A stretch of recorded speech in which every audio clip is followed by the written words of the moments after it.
안녕하세요. 저는 광주에서 살고 있는 40대 여자예요. 저희 시댁이 워낙 오합지졸이었는데 친구들한테 입 아프게 말하는 것도 질려서 이제는 다른 분들께 이야기를 해보고 싶어요. 우선 저희 남편은 자영업을 하고 있었어요. 일식을 전공으로 해서 대학교 졸업 이후부터 계속 주방 일을 했고 제법 단골 손님도 많은 초밥 가게를 운영했었죠. 저도 그런 남편의 가게에 단골 손님이었고 혼자서 밥을 먹으러 자주 가다 보니 남편과 친분이 쌓이게 되었죠. 남편이 가게를 혼자서 운영하다 보니 더 그랬던 것 같아요. 30 초반에 만나서 둘 다 30 중반이 되었을 때 결혼을 하게 되었어요. 제가 직업이 산부인과 전문이다 보니 자리를 잡느라 늦어졌죠. 처음 인사를 할 때는 시부모님이 좀 자유로우신 분들이라 여자의 나이를 중요하게 생각하지 않는다고 생각했는데 조금 지나고 보니 그저 제가 산부인과 의사라서 반대가 없었던 것 같기도 해요. 만나서 반가워요. 나도 이제 며느리가 생겼네. 어쩜 우리 아들이랑 이렇게 잘 어울릴까요? 정말 선남선녀가 따로 없네. 예쁘게 봐주셔서 감사합니다. 어머님도 너무 미인이세요. 어머, 정말 그래요? 안 그래도 얼마 전에 보톡스 싹 맞았거든요. 역시 여자는 관리를 해야 해. 우리 예비 며느님도 의사니까 피부과 선생님들 많이 알겠다. 네? 네. 선배들 중에도 있고 대학 동기 중에도 피부과 전문의 하고 있는 애들이 있어서요. 그럼 나중에는 우리 같이 보톡스라도 맞으러 갈까? 나도 우리 예비 며느님처럼 코에 필러도 맞아보고 싶은데. 아, 혹시 수술인가? 아, 저는 수술한 거예요. 첫 만남에서 정말 악의 없이 순수하게 저에게 코 수술했냐고 묻는 시모는 저를 많이 당황스럽게 했어요. 곧 남편이 시모에게 뭐라고 눈치를 줬고 시모는 말실수를 했다며 다과상을 준비하러 가셨죠. 저희는 기분 좋게 다과상까지 먹고 나서 집으로 돌아갔습니다. 저를 데려다주는 길에 남편이 우리 엄마가 아빠랑 서로 오냐오냐 하며 지내다 보니 좀 눈치가 없어. 그냥 그러려니 생각해. 라고 이야기를 하더라고요. 사실 제가 코 수술을 한 것에 사연이 있는 게 아니라 그저 미용 목적으로 한 것이다 보니 시모의 질문에 더 당황했던 것 같아요. 남편의 말처럼 정말 시모는 아기가 없이 뇌가 순수한 사람 같아 보였죠. 문제는 시모뿐만이 아니라 시부도 예전에 사업을 해서 돈이 많았었다고 해서 경제관념이 좀 없었습니다. 물건도 덜컥덜컥 사시고 그래서 저희 신혼집에도 거금을 주셨죠. 저희는 덕분에 돈 걱정 없이 결혼을 하게 되었어요. 처음에는 시부가 그만큼 여유가 있는 줄 알았는데 지나고 보니 그것도 아니더라고요. 남편은 시부가 집을 해주셨으니 우리는 그냥 그 집에 들어가서 잘 살면 된다고 했고 저도 별달리 걱정 없이 시댁에 예물 예단을 주고 잘 갖춰 결혼했습니다. 이제 30 중반이라는 나이로 갖출 것 다 갖추고 남들이 부러워하는 호텔에서 결혼식도 하고 나니 정말 저희 앞날은 걱정될 것이 없다고 생각했습니다. 그런데 결혼 후 채 2달도 지나지 않아서 제 속을 뒤집어 놓을 말도 안 되는 사건이 생기게 되었어요. 남편이 원래 깔끔한 성격인 것은 알고 있었기 때문에 신혼집에서도 청소는 남편이 했습니다. 제가 나름대로 깨끗하게 청소기와 물걸레질을 해도 남편의 마음에 들지 않아서 꼭 한 번씩 더 청소를 했고 저에게 머리카락이 빠진다며 늘 집에서 머리를 묶고 있게 시켰어요. 그런 것들은 남편이 나서서 하기도 하고 제가 배려해서 맞춰가면 되는 부분이다 보니 불편해도 참고 지냈어요. 남편이 샤워를 하면 꼭 1시간 이상씩 하는데 그날따라 제가 배가 너무 아팠고 남편에게 좀 빨리 씻어달라고 이야기를 했어요. 그래서 원래 1시간씩 씻던 남편이 그날은 40분 정도 샤워를 했고 저는 화장실로 급히 들어가서 볼일을 보고 나왔어요. 그런데 남편은 다시 샤워를 하러 가서는 1시간이 넘도록 씻는 게 아니겠어요? 워낙 깨끗한 사람이니 내심 덜 씻고 나와서 찝찝한가 보다 생각을 하고 침대에 누워 있었는데 씻고 나온 남편이 갑작스럽게 저에게 화를 내기 시작했어요. 화장실이 그렇게 급하면 밖에 가서 경비실 화장실을 쓰면 되지. 꼭 그렇게 해야 해? 뭐? 오늘 엘리베이터 점검 중인 거 몰라? 내가 13층에서 1층까지 어떻게 내려가? 당신이 좀 빨리 씻고 나오면 될 것을. 당신 때문에 내 루틴이 다 깨졌잖아. 그리고 내가 계속 참고 치우고 살려고 했는데 당신이 이렇게 더러워서 병원에서 일은 어떻게 해? 수술하기 전에 소독은 제대로 하는 거야? 무슨 말이야? 내가 더럽다니. 당신이 지나간 자리를 봐. 내가 말 안 하고 참고 살려고 했는데 정말 안 되겠어서 하는 말이야. 내가 당신한테 청소하라고는 안 하잖아. 깨끗하게 좀 쓰자는데 그게 그렇게 힘들어? 매일 퇴근하고 와서 집 청소하는 사람 생각을 안 해? 입고 온 옷은 무조건 현관에 다 벗어서 들어오라고 했는데 꼭 그렇게 작은 방까지 더러운 걸 옮기잖아. 내가 당신한테 언젠가 말하려고 했는데 그거 결벽증이야. 누가 집에 들어오면 현관에서 옷을 다 벗고 들어와. 내가 더러운 게 아니라 당신이 유독 심한 거라고. 그래, 내가 그럴 수 있지만 우리 결혼까지 했으면 서로 맞춰서 살아야 하는 거 아니야? 한참 남편과 언쟁을 높이며 말다툼을 하고 있었는데 갑자기 사례가 들려서 기침을 하게 되었습니다. 남편이 다급하게 부엌 쪽으로 달려갔고 저는 당연히 물이라도 가져다 주는 줄 알았어요. 그런데 남편은 그런 저를 향해 황당한 행동을 하기 시작했는데 그게 분무식 소독액을 마치 파리를 잡듯이 저와 제 주변에 뿌리기 시작했습니다. 저는 안 그래도 기침을 하는데 앞에서 소독액 냄새가 나니 화가 났고 벌떡 부엌으로 달려가 물을 마셨습니다. 그때 남편은 제가 떠난 자리를 따라다니며 소독액을 뿌렸어요. 당신은 의사라는 사람이 기침할 때 입 가리는 거 안 배웠어? 뭐? 사람이 기침을 하면 물이라도 한번 떠주는 게 맞는 거 아니야? 당신 원래 결벽증 환자였어? 그동안 더러운 나랑 어떻게 만났니? 아니, 나는 그냥 세균이 우리 침실에 있는 게 찝찝해서 그렇지. 뭘 그렇게까지 화를 내? 내가 예민했나 봐. 미안해. 내가 주방에서 생선을 자주 만지다 보니 유독 세균에 민감하네. 직업병이라고 생각하고 당신도 좀 이해해줘. 그래, 나도 조심할 테니까 당신도 너무 예민하게 하지 마. 결벽증도 강박증의 일종이라서 심하면 치료까지 받아야 해. 그리고 예전엔 혼자 살았을지 몰라도 지금은 나랑 같이 사니까 당신도 좀 배려해주길 바라. 사실 저에게 소독액을 뿌리던 남편에게 크게 실망을 하기는 했지만 결혼 초반이다 보니 서로 맞춰가야 할 부분이 많다고 다독이며 넘어갔어요. 이후 남편은 저에게 하려는 말을 자주 삼키기 시작했고 저도 그게 맞춰가는 과정이라 생각했습니다.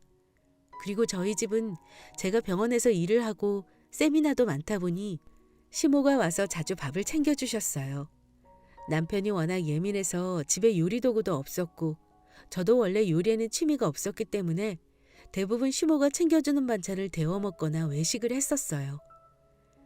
누가 해달라고 한 건 아니지만 시모는 며느리 바쁘고 아들은 매일 주방에서 일을 하니까 나라도 챙겨줘야지 라고 이야기를 했었고 저도 그런 시모가 감사해서 용돈을 자주 챙겨드렸습니다.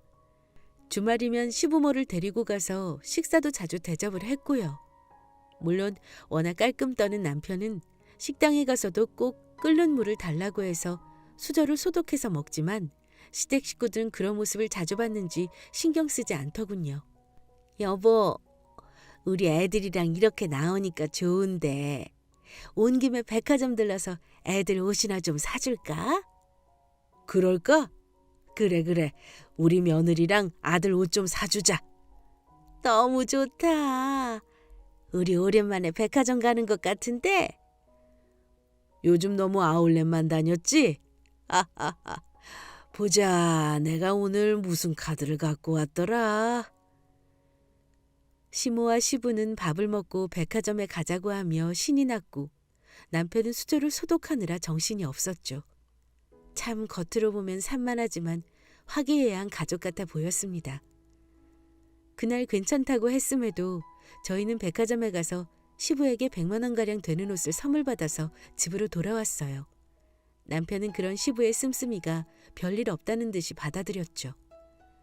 저는 이제 사업도 안 하시는 시부가 무슨 돈이 있으셔서 자꾸 돈을 쓰는지 궁금해서 남편에게 물어봤지만 남편은 모른다고 이야기를 했어요. 뭘 해서 돈을 버시는지는 모르지만 한 달에 한두 번은 시모와 함께 이름 있는 식당에 가서 밥도 먹고 여행도 자주 다닌다고 하더라고요.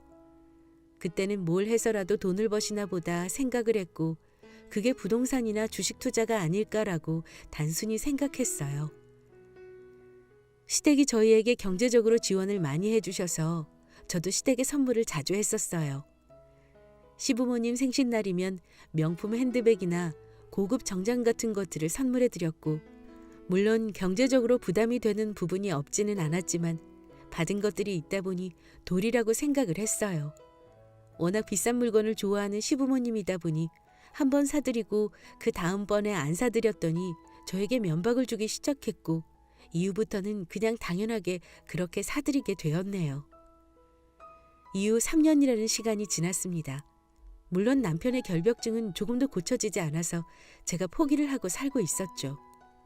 퇴근 후 집에 들어가서 현관에서 모든 옷을 벗어서 커다란 봉지에 담았고 속옷만 입은 채 화장실에서 샤워를 했고 입은 옷은 그날 바로 세탁을 해야 했습니다. 주방은 여전히 기껏해야 컵라면이나 먹는 공간이었고 요리는 주방이 더러워진다고 꿈도 못 꿨죠. 제가 이 정도로 노력을 하다 보니 남편도 제가 마음에 들지 않더라도 큰 소리는 내지 않았고 그렇게 불안한 줄타기 같은 나날이 이어졌습니다. 그러다 남편이 가게를 하던 자리가 재개발되면서 다른 곳으로 이전을 하게 되었는데 이전 이후 장사가 예전만큼 되지 않아서 결국 폐업까지 하게 되었고 그 이후 남편은 집에서 쉬게 되었어요. 퇴직 이후 남편은 의욕을 상실한 사람처럼 집에 있었고 저는 그런 남편에게 작은 도움이라도 되고자 여러 방면으로 도움을 주고 싶었습니다. 그러다 저희 병원에 자주 오는 환자분의 남편분이 부동산을 한다는 걸 알게 되었고 남편이 새로운 시작을 할 수 있도록 도와주고 싶었죠. 저는 남편을 데리고 그 부동산에 찾아가 보게 되었고 새로이 장사를 할 수 있는 자리를 알아보고 있었어요. 여기는 주차 공간은 따로 없나요? 여기는 입지가 좋은 만큼 주차 공간은 별도로 없고 앞쪽으로 버스 정류장이 있어요. 아무래도 저희 남편 가게는 직장인분들이 많이 찾기도 하시고 데이트하러 오시는 분들이 많아서 주차 자리는 있어야 할 것 같아요. 그래서 여기 말고 다른 곳도 제가 생각해 둔 곳이 있는데 같이 이동하시면서 설명해 드릴게요. 안 그래도 남편분 얼굴 뵈니까 예전에 제가 초밥을 먹으러 가본 적이 있는 가게라서 엄청 좋은 곳으로 제가 알아보고 있으니 걱정 마세요. 정말요? 저희 남편이 다른 건 몰라도 초밥 하나는 정말 잘하죠. 두 분 데이트하실 때 초밥 자주 드셨다고 들었는데 다음번에 꼭 오세요. 그래야겠어요. 저희가 초밥 좋아하는 것도 알고 계시네요. 환자분의 남편은 사람 좋게 저희에게 몇 군데를 더 소개해줬고 기분 좋게 남편과 집으로 돌아왔는데 그날 밤 정말 생각지도 못한 일이 발생하게 되었죠. 남편은 맥주를 한 캔 갖고 와서 원샷을 하고는 저와 그 환자분의 남편의 관계에 대해 추궁하기 시작했습니다. 저는 너무 어이가 없는 물음에 푸하하 웃은 뒤 몇 년째 병원에 오시는 환자분 남편이라고 설명을 했는데 거짓말을 하지 말라고 하며 갑자기 제 머리를 때리기 시작했죠. 처음에는 귀여운 질투쯤으로 생각을 했는데 남편은 저에게 손찌검을 했고 저는 그제야 보통 일이 아니라는 생각에 다급하게 해명했습니다. 왜 이래 여보? 정말 환자분 남편이야. 나는 오늘 처음 보는 사이라고. 거짓말하지 마. 그럼 예전에 내 가게는 어떻게 와봤다는 거야? 그리고 왜 자꾸 실실거리면서 웃고 있어? 그럼 환자분 남편한테 화라도 낼까? 당신 가게 좋은 자리로 알아봐주는 사람이잖아. 내가 예전부터 당신 남자들만 보면 실실거리고 다니는 거 마음에 안 들었는데 이제야 내가 왜 그런 생각이 들었는지 알겠네. 뭐? 말이 되는 소리를 해. 내가 남자들만 보면 실실거린다니. 환자분들이 남편이랑 병원 같이 오는데 그럼 화를 내? 내가 언제 실실거렸다는 거야? 환자들한테만 하는 말이 아니잖아. 당신 우리 부모님이랑 밥을 먹으러 가도 직원들 보고 실실거리고 웃고 내가 수저 소독하고 있으면 한숨 쉬는 거 모를 줄 알아? 남자가 그렇게 좋아? 당신 요즘 세미나도 많던데 정말 바람이라도 피우고 있는 거 아니야? 말도 안 되죠.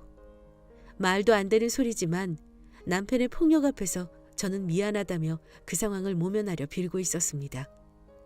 남편은 가게를 폐업하고 난 이후 7개월 정도 집에서 쉬기만 했는데 의심이 많이 늘었고 의처증까지 생겨서 저를 못살게 괴롭혔거든요. 결국 환자분의 남편과 제 관계를 의심해서 그 부동산도 믿을 수 없다고 했죠. 남편은 본인이 다시 일을 시작하면 제가 다른 남자를 만날 것 같다고 하며 일도 구하지 않은 채 저의 출퇴근을 차로 시켜주면서 저에게 집착을 했습니다. 그런 남편의 모습이 힘이 들어서 시댁에 이야기를 해보기도 했어요. 어찌되었든 시부모님만큼 남편을 잘 아는 사람은 없다고 생각을 했으니까요. 어머님, 남편이 요즘 저를 따라다니고 일도 할 생각을 안 해요. 걔가? 걔가 왜 그런다니? 어머, 내가 너무 좋아서 그런 거 아니야?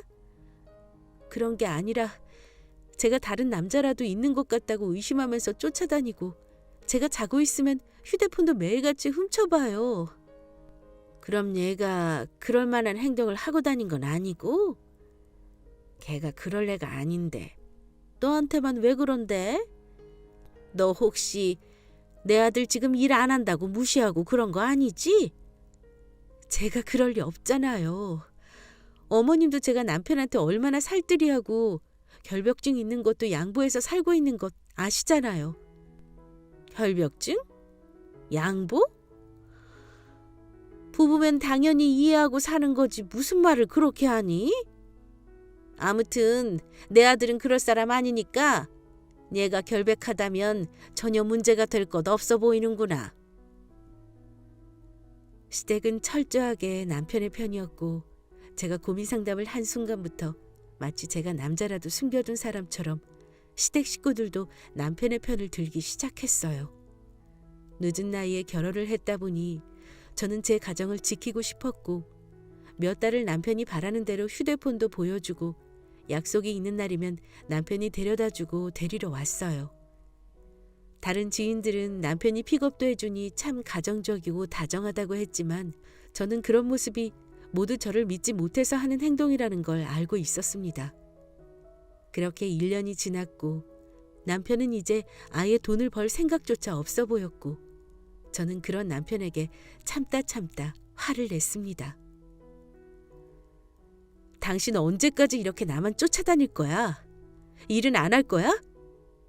내가 일하러 가면 당신 무슨 짓 하려고? 당신 혼자 벌어도 충분히 생활이 가능한데 굳이 나까지 일을 해야 해? 그러면서 돈은 왜 이렇게 쓰는 건데? 그냥 일하기 싫어서 그런 거 아니고? 당신이 최근 몇 달 동안 쓴 카드값만 1,000만 원이 넘어. 우리가 무슨 재벌이야? 이렇게 쓰면 우리 돈은 못 모은다고. 이 집 우리 아버지가 해준 건데 그 돈이 아까워? 내 카드값 내주는 거 생색내는 건 좀 아니지 않아? 이런 걸로 대화 주제 바꾸려 하지 마. 그렇게 못 믿으면서 왜 같이 사는 건데?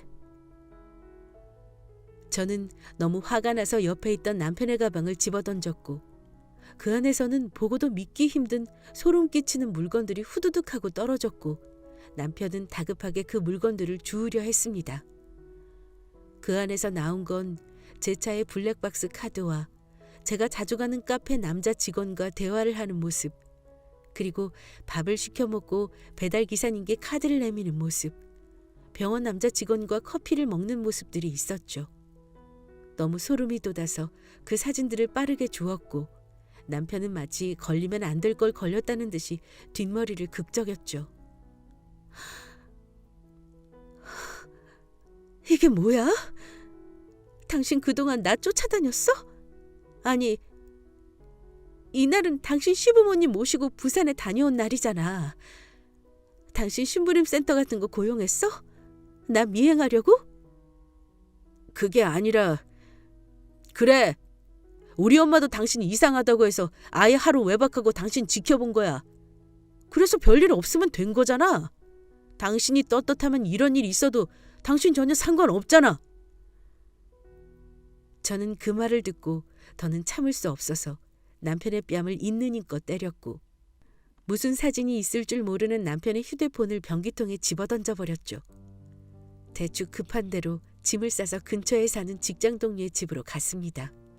결혼을 하고 나니 딱히 갈 만한 친구 집도 없더라고요. 전부 결혼해서 살고 있으니 갈 수 없었고 그래서 친한 간호사 동생네 집으로 가서 그날 밤이 새도록 펑펑 울었고 다음 날 저는 더 이상 남편과 살 수 없다고 다짐했습니다. 변호사 사무실에서 이혼에 대해 상담을 진행했고 이혼 소송까지 가게 되었습니다. 다행히도 남편이 그동안 제 뒤에서 몰래 찍은 사진들을 챙겨 나왔기 때문에 갖고 있었고 남편과의 카톡 내용에도 남편의 결벽증이 극에 달해서 사진들을 보내고 먼지를 치우라는 둥 집에서 음식을 하지 말라는 둥 하는 말도 안 되는 내용들이 많아서 낼 수 있는 모든 걸 변호사님께 제출했죠. 제가 외박을 해버리니 남편은 거의 반쯤 미친 사람처럼 공중전화에서 저에게 전화를 했고 친한 동생네 집에서 한동안 있겠다고 했더니 욕을 하며 역시 남자가 있었냐며 믿을 수 없는 태도를 보였습니다. 그때 아무것도 모르는 시몬은 저에게 전화가 와서 차를 사달라고 하는데 그때 시댁을 발칵 뒤집어 버릴 아주 좋은 생각이 들었고 곧 행동으로 옮겼습니다. 다음 날 저는 바로 시모를 만났고 여느 때와 똑같이 밝게 웃으며 갔어요. 어머님, 잘 지내셨죠? 어제 전화하신 것 때문에요. 그래.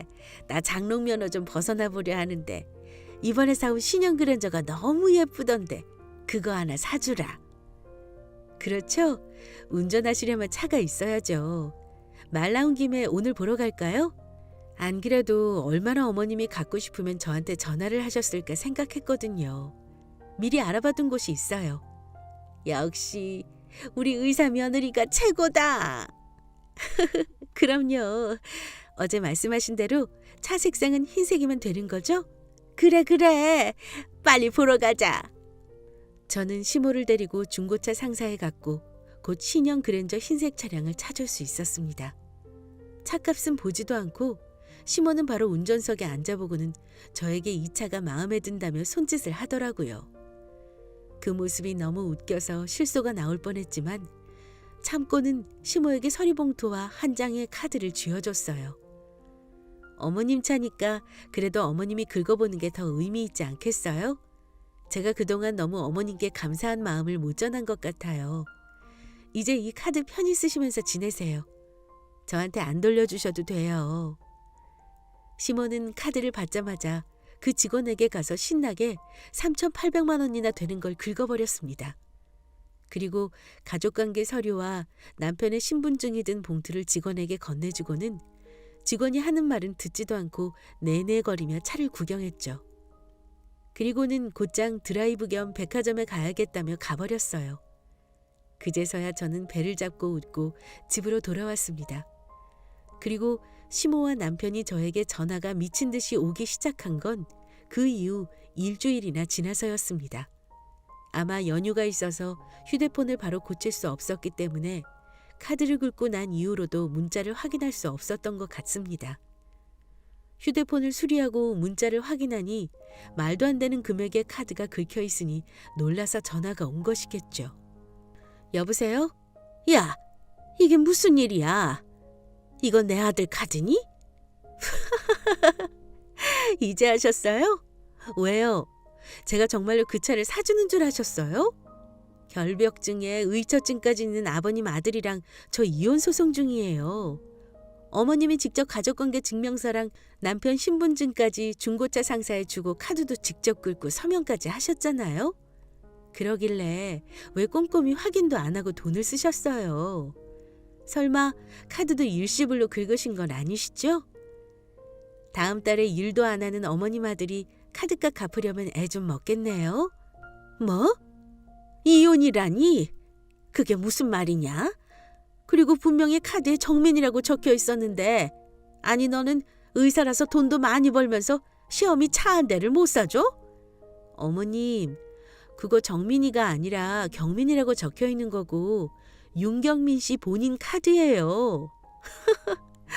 주제도 모르고 돈을 얼마나 써대는지 카드 몇 개 뺏은 걸 이렇게 쓰게 될 줄은 몰랐네요. 그리고 돈 잘 버는 의사면 뭐예요? 남편이랑 시댁이 돈을 작작 써야 모이죠. 결혼하고 마이너스 안 찍은 게 다행일 정도예요. 저는 그렇게 말하고 전화를 끊어버렸습니다. 시모가 카드를 착각할 만했던 이유가 제 이름은 정민이고 남편의 이름은 경민이에요. 이게 글씨를 날려서 쓰다 보면 이름이 비슷하게 보이기도 하다 보니 시모는 카드를 보고서도 제 카드라고 생각을 했나 봐요. 그리고 저는 남편과 이혼을 했는데 이혼을 하고 나서가 더 대박이었어요. 제가 처음에 시댁이 오합지졸이라고 말씀드렸죠? 시모가 산 차의 대금을 얼마 뒤 시부가 현금으로 갚았다고 건너서 듣기는 했어요. 시부가 어떻게 해결을 해줬다고 하니 저는 개인적으로 시모와 남편에게 한 방을 날리지 못해서 아쉬웠는데 그 이후 남편에게 온 전화가 정말 배꼽이 빠지게 웃겼어요. 여보, 혹시 7천만 원 정도만 빌려줄 수 없어? 당신 제정신이야? 우리 이혼한 거 잊었어? 내가 일도 안 하는 당신한테 왜 돈을 빌려줘? 이게 다 당신 때문이니까 그렇잖아. 당신이 엄마한테 사준 차값을 아버지가 집 담보 대출로 갚았는데 그 돈을 못 갚아서 지금 압류 들어가게 생겼어. 한 번만 도와줘. 뭐? 아버님 재산 많으신 거 아니었어? 씀씀이도 크신데 그 돈 때문에 압류라는 게 말이 돼? 아버지가 사실은 다 대출로 생활을 하고 있으셨더라고. 집을 담보로 잡고. 내가 지금 그것 때문에 머리가 터질 것 같아. 우리 부모님이 그래도 당신 많이 챙겼잖아. 그러니까 좀 도와주면 안 돼? 이혼까지 했는데 그게 무슨 소용이야. 아버지 돈 믿고 설치더니 당신 씀씀이 보니 안 봐도 뻔하네. 빚이 얼마나 있는지 모르겠지만 버티지 말고 빨리 파산 신청이나 하는 게 나을 거야. 같이 살았던 사람으로서 하는 마지막 조언이야. 저는 전화를 끊고 얼마나 웃었는지 몰라요. 남편이 무슨 돈이라도 맡겨둔 것처럼 일만 생기면 시부에게 돈을 받아서 쓰곤 했었는데 그게 전부 집담보 대출이었다니. 시부가 예전에 사업을 하고 정리를 다 했음에도 씀씀이를 줄이지 못해 갖고 있던 재산들을 담보로 대출도 많이 했던 것 같더라고요. 곧 길바닥에 나앉을 시댁 식구들을 보니 얼마나 웃기던지. 그러길래 처음부터 제가 하자는 대로 다른 곳에 새로 장사나 시작하고 열심히 살았으면 될 것을 왜 사람을 못 믿고 괴롭혀서 이 사단을 만들었는지 이해가 안 되었죠. 지금은 이혼 후 몇 년이 흘러서 저는 화려한 싱글 인생을 살고 있습니다. 돈을 막 쓰는 사람도 없고 집에서 밥도 해먹고 귀찮으면 종종 설거지도 미루기도 해요. 이제야 집에 사람 사는 냄새도 나는 것 같고 저를 위해 취미생활도 할 수 있어서 좋더라고요. 짧다면 짧은 결혼 생활이었지만 그런 시간들이 다 지나온 지금에야 너무나 여유롭고 자유로운 인생을 즐기고 있습니다. 아마 제가 재혼을 하게 될지 어떨지는 모르겠지만 적어도 전 남편과 시댁처럼 아나무인하고 정신병이 있는 사람이랑은 절대로 다시는 엮이는 일이 없었으면 해요. 전 남편은 그 이후로 공사판에서 일을 하고 있다는 소식은 전해 들었는데 결벽증이 있던 사람이 어떻게 그런 환경에서 일을 할 수 있나 싶어서 저도 신기하네요. 역시 사람은 돈이 있어야 적당히 하기 싫은 일을 안 하며 살 수 있는 것 같기도 합니다. 제 이야기 들어주셔서 감사해요. 혹시 저희 시댁처럼 멍청한 시댁이 있다면 빨리 도망치시기를 바라요.